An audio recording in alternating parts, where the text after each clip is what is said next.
All right, today is kind of like part 2 of this identity saga. First, it was Jesus saying, "Who do people say that I am?" And now we're turning to who Jesus says that Peter is, and maybe even something about us. Let's see. Come read it with me.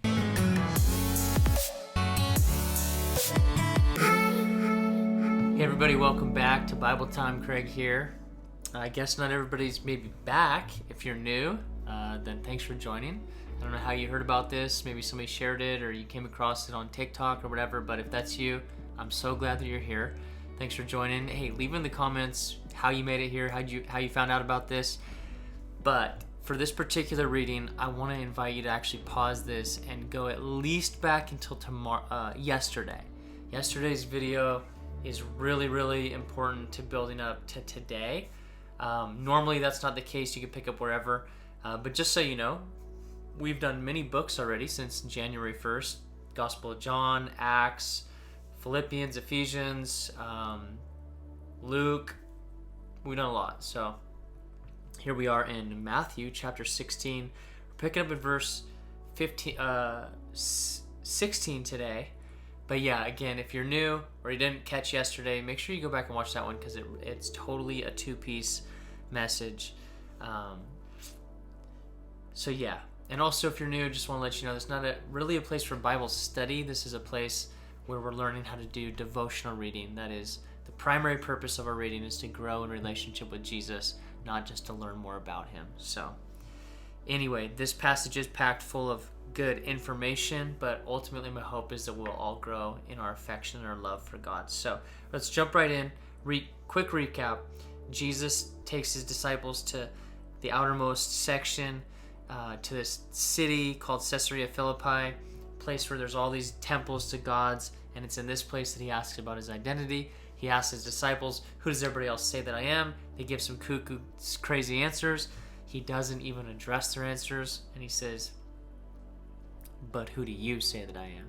The most important question ever asked. And then Peter, who loves to talk, he says, "You are the Christ, the Son of the living God." So he gives the answer. You are the Christ, the Messiah, the chosen one. You're the Son of the living God. Which, of course, is the right answer. The answer to the question. That indeed he's not John the Baptist. Indeed, he's not Elijah. Indeed, he's not Jeremiah. He's not even just a good man or a prophet. He is the Messiah. He is the one who was to come. He is the chosen one. And in fact, this Christ is the Son of the living God. He's God in the flesh. It's the first time Jesus ever asked this question of his identity. It's the first time any human being directly stated their acknowledgement of who he is and who he was. It's the first time. And so Jesus answers like this. Jesus answered him, "Blessed are you, Simon Bar Jonah." That means son of Jonah. Why? Why is he blessed? "For flesh and blood has not revealed this to you, but my Father who's in heaven." First time he asked about his identity. First time anybody declared his identity. And it's the first time Jesus ever called somebody blessed. Directly. In the Sermon on the Mount, Matthew 5, we know that he said, "Blessed are the poor, blessed are those who mourn, blessed are all the..." Generally, people are blessed in those circumstances. This is the first time that he ever looked at a person and said, "You are blessed." Not even in the circumstances when those two people had such great faith. Their faith was to be admired, but he didn't say, "You're blessed."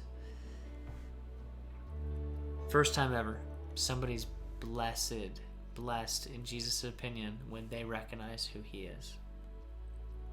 And it's Simon. And then God says, or Jesus says, it's not flesh and blood. It wasn't just a human being that revealed this to you, but it was the Father in heaven. And then what I love is that this second section here is in many ways after really realizing confessing and acknowledging Jesus' identity, which is right here above, then what can happen, the section below, is that Jesus now has the ability to speak identity into Peter. And I think he does that with us too. So Peter recognizes his identity, and then Jesus says this to him. And I tell you, you are Peter. Notice the difference here. Simon Bar-Jonah. You are blessed, Simon Bar-Jonah. Simon's the one that just realized this, but I'm telling you now, you're Peter. And on this rock, I will build my church. And by the way, the gates of hell shall not prevail against it. And I will give you the keys to the kingdom of heaven, and whatever you bind on earth shall be bound in heaven, and whatever you loose on earth shall be loosed in heaven. Then he strictly charged the disciples to tell no one that he was the Christ. That's crazy. Isn't that what he came to do, is to convince everybody that he's the Christ? I mean, isn't that my job? Is I want people to know that Jesus is the Christ, and my whole job is to convince people of that. Yet, at this moment in time, he didn't want them to talk about it because his time had not yet come. He knew that when that news got out, that the Pharisees wouldn't believe it, and they'd send him to the cross. So let's take a look at some of this. Simon, you're the son of Jonah. But now I tell you, you are Petros, our rock. That's what his name means, is rock. And then he says, and on this rock I will build my church. And then there's this cool promise, amazing promise, that the gates of hell will not prevail against it, his church. The gates of hell cannot prevail against God's church. And Jesus is speaking this destiny and this reality into Peter, that as much as he's been kind of a doofus, and he actually still will deny Jesus, and he's kind of a crazy man. He sticks his foot in his mouth all the time. As much as he's been messed up, he is a rock. And the fact that he's acknowledging Jesus' identity, Jesus can speak to him, his identity. You're a rock, Peter, and you're going to be part of building my church. And this is a church, this is a kingdom that nothing can destroy. And there's authority that comes with this. I mean, look at all this authority that it's talking about. I'm giving you the keys to the kingdom. Whatever's bound on earth, loosed on earth. And the depth to this is powerful and deep. But I need to point one. So the identity piece is huge, and then I just need to talk about one piece real quick because it's important. Oops. On this rock I will build my church. So, I don't typically like to talk about other factions, denominations, whatever. But I just need to point this out because it's important.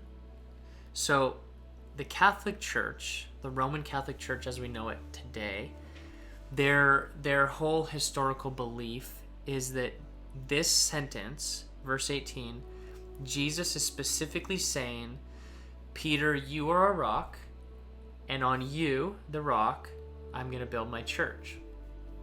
And so this is why they would say St. Peter is the head of the church.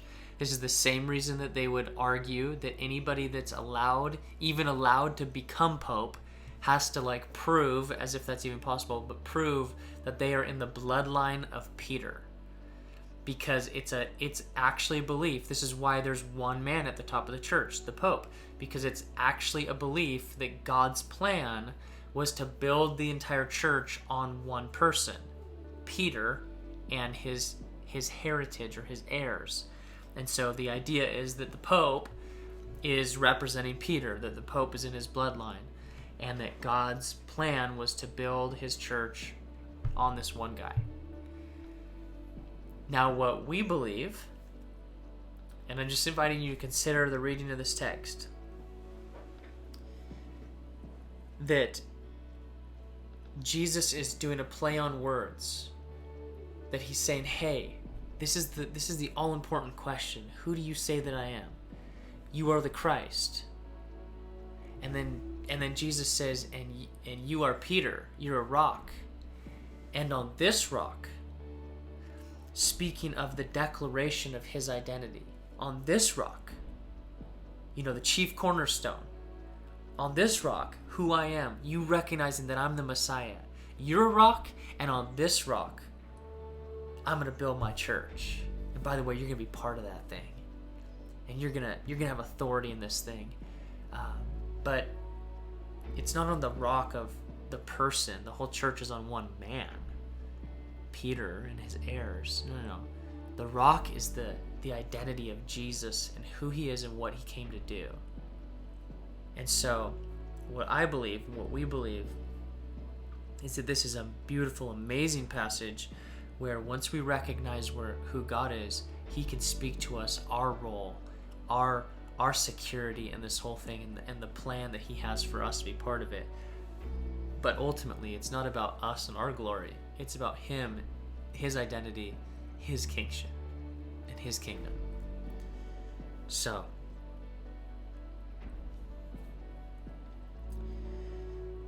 that's what I got. I think I just want to also leave you with this one last thought, that, again, the gates of hell shall not prevail against God's church. No matter what we're facing culturally, no matter what you're facing individually, no matter what it feels like right now, and believe me, I'm a pastor at a church, so I'm thinking deep about what's going on in society and how it seems like the church is being attacked more than ever. But you know what? The church in China and Iraq and Syria, we don't know persecution. But either way, whether you're in a nation that is all for the Christian church or a nation that hates the Christian church, the truth is, and the promise of Jesus is this, that the gates of hell will never prevail against it. That this is a kingdom and a church, a called out people that will never ultimately be overcome. And so whatever you're facing, take courage in this. The devil cannot win. We have the victory, and it starts on the inside. So, that's good stuff. We're going to pick up tomorrow right here in verse 21, but I just want to point out right now, notice this, that from that time, from this moment, from this exchange, it was from that time that Jesus began to show his disciples that he must go to Jerusalem and suffer many things. And we'll go on and read the rest of it tomorrow. But it was finally when they recognized who he really was that he began to reveal to them what he needed to do. So, my prayer for you is that you would know who Jesus is and that you would allow him to speak to you who you are and to speak clearly the role that he has for you in his kingdom, because every one of you is made for a powerful role, a specific role. He's created you in his image, and like it says in Ephesians, he's prepared good works in advance that each one of us should walk in them. So that's my prayer for you. Thanks for joining. We'll pick up in verse 21 tomorrow. God bless.